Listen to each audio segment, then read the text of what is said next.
items on the agenda?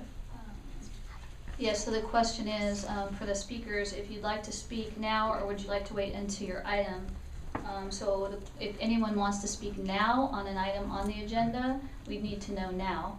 Otherwise, we'll hold it until the agenda item comes up. So we're holding. Okay. Okay, moving on to the consent items. I would like a motion. Oh, excuse me, we do have, on consent, we do have one speaker for consent item 8.6. So you don't have to hear him speak, you don't have to pull it. Okay. So we have Randy Shinai. Yeah, so 8.6 is the budget development calendar, and there are 5 budget advisory committee meetings on this calendar. About 2 years ago, a board policy was added so that the budget advisory committee is appointed by the superintendent and is no longer a board committee, no longer a board standing committee. And my understanding is it is not open to the public. Now, you know, we had a lot of people talking about openness and transparency. You know, just because the superintendent selects the people on the committee doesn't mean the board can't dictate that the meeting be open to the public. Now, I think that you know, if you want to complain about the state not doing a good job letting people know, you know, what the financial situation is with this, you know, school districts and, you know, in the state, I don't think the CUSD has been doing a great job. And I just have to paraphrase this. You know, if you can't pay your mortgage, you know, are you going to go out and buy a bunch of iPads or spend $77.4 thousand, you know, on a PR consultant? You know, I mean, the district is making its own problems. Thank you, Randy.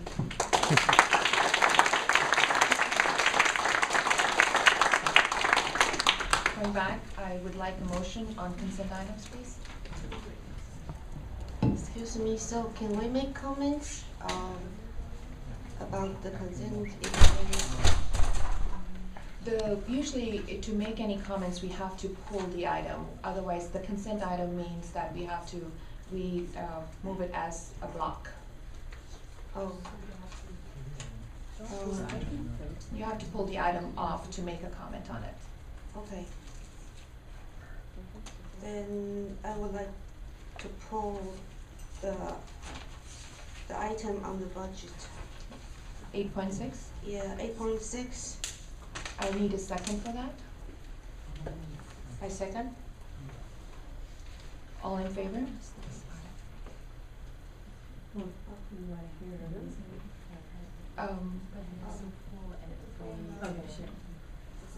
Sure, yes, I can pull. We can still vote after we pull, right? Yes. To approve it? Yeah. Okay, so I agree. But what am I doing? Just say yes? Say aye, yes. Yes, aye. Okay. So I think I have asked the question to Wendy. I'd like just the public to know that for this calendar, I noticed that from this calendar, the budget only comes to the board in April of 2017 as budget assumptions. And then in May of 2017, that's the first time it seems for the board to see the preliminary budget. And then the board has to approve it in June of 2017. And then I feel that it seems there is no opportunity for the board to provide input to the budget advisory committee, especially this year. We are considering reduction budget for budget deficit. And Wendy explained to me that the board can, throughout the months from January, February, March, as needed, the board can request input from the Budget Advisory Committee and then put it on the agenda and also provide input to the Budget Advisory Committee. And since the Budget Advisory Committee is now closed with only 3 parent members, that this communication, two-way communication between the board and the committee is very important. So I just want to clarify that. Can I answer your question? So, a couple things since you pulled the item. The Budget Advisory Committee was here before I got here. It was not a board committee. So I think so many sat on it. So as it exists now is how it existed before. I want to make that known because it seems to be that every time something comes up, it's some change that was made. Somehow I made some change. You all know the difference because you sat there and you went through the process. Chris conducts it in the same way Rick would have before I got here. It was not, when I arrived, it was not a board committee. We didn't change that and all of a sudden make it not a board committee, so that needs to be known.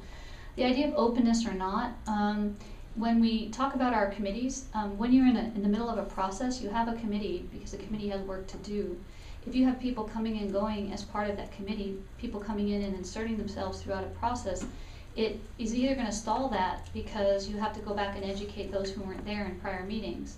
And so it's not as if we're not going to bring it out. So in January we'll go through the process of how we're going to go through the budget cut timeline. I shared that with Liang today. But we will put that out to you and the public's going to know. So our plan is not to just isolate this information. It'll be a flow in and out. It'll go through DAC, PAC, DLAC. It will also go out to school sites through coffees. And we will get feedback and it will come back. So it's not a closed process. The other thing is, as we think about this, since it was brought up, is it's also part of our role to go back out and make it extremely clear. Last year when I was out there with copies, I tried really hard to explain the difference between what is general fund and supplemental. It gets very cloudy because it's hard for a public to understand that. I think with bond, most members do now because they'll say, why did you build that building if you don't have money for books? And we all know it's 2 different pots of money. You can't take the money that you got to build the building and buy books. The same is true with supplemental. So when we talk about iPads and expenditures, you all know it's very difficult for the public to understand. We're not buying iPads and not giving teachers raises. We're not buying iPads and not doing something else. We're using money. We used our Common Core and Tech money that was assigned to us up front. We used bond refresh money that was built into the bond for refreshes. Was exactly to buy technology, 3 refreshes. And so I think if we were, expending funds without the public knowing, our teachers, I think our association would be right there with us saying, what's wrong with you? If we're saying, okay, here's, we can't do something for them. So we have a job to do. So in being out there again this year, we have to, second half as we go into that budget process, really have to make that clear, that the money, when we talk about cuts and you say, well, why don't you just cut a consultant, that'll solve the problem. It actually doesn't because it's not the right pot of money. And so that's on us to do that education. But the reassurance, as you all know as board members, I kind of laugh sometimes. I think Chris is coming again and it's like, oh no, here comes Chris. Because he does so many updates. It's almost every other board meeting Chris is up here doing an update. So, and that's what the reassurance was today, is that if that isn't enough, that any board member, Liang, or any board member can request that it's either a special study session or added to a board meeting agenda if there are any questions or concerns.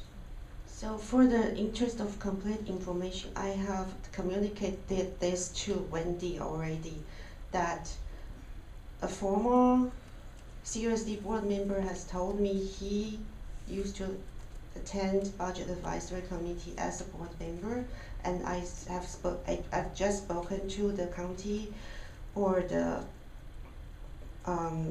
Grace Ma on the county board, and she said she has never heard of a Budget Advisory Committee that's closed.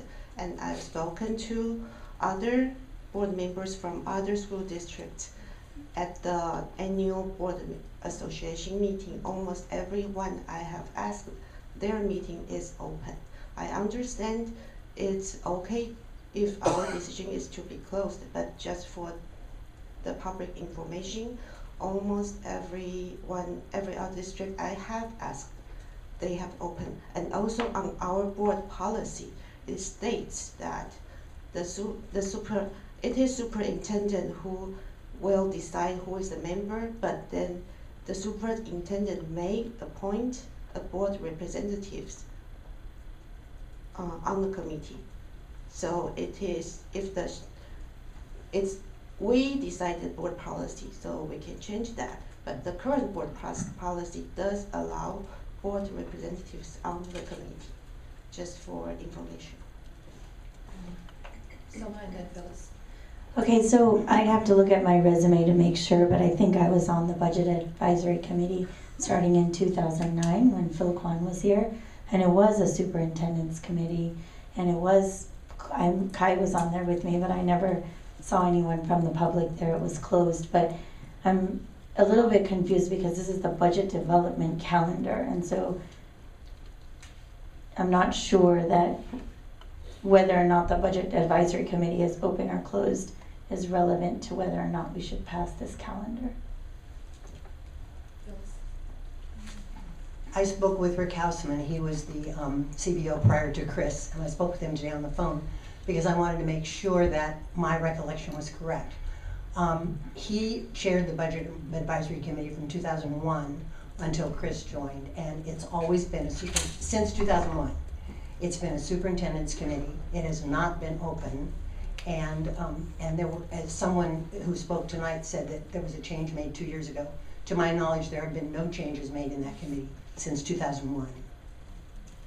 Thank you, and I would have to agree with Soma. Right now, we are talking about the budget calendar and not the advisory committee, so I would like to bring that discussion back to the calendar. Is there any other questions or comments you have, or anybody else? No. Okay, seeing none, I would like to bring it back into the consent item, or do we have to vote separately? I would go ahead and vote separately just to make sure it's clear. Okay, so I need two motions. One motion would be for items 8.1 through 8.8 excluding 8.6. So if I could have that first motion, please. I can't make this turn on. I move those items, excluding 8.6. Need a second, please? I second. It's a roll call vote. Liang, Abstain. Anjali, yes. Kristen, Yes. Soma, Yes. Phyllis. Yes. Okay. Now going on to now I need a motion for item 8.6. So I move 8.6, the calendar for the budget. Need a second? I second. It's a roll call vote. Liang, Yes. Anjali, yes. Kristen, Yes. Soma. Red is on. Yes. Phyllis. Yes. Okay, so now we're going into the information discussion item, 9.1.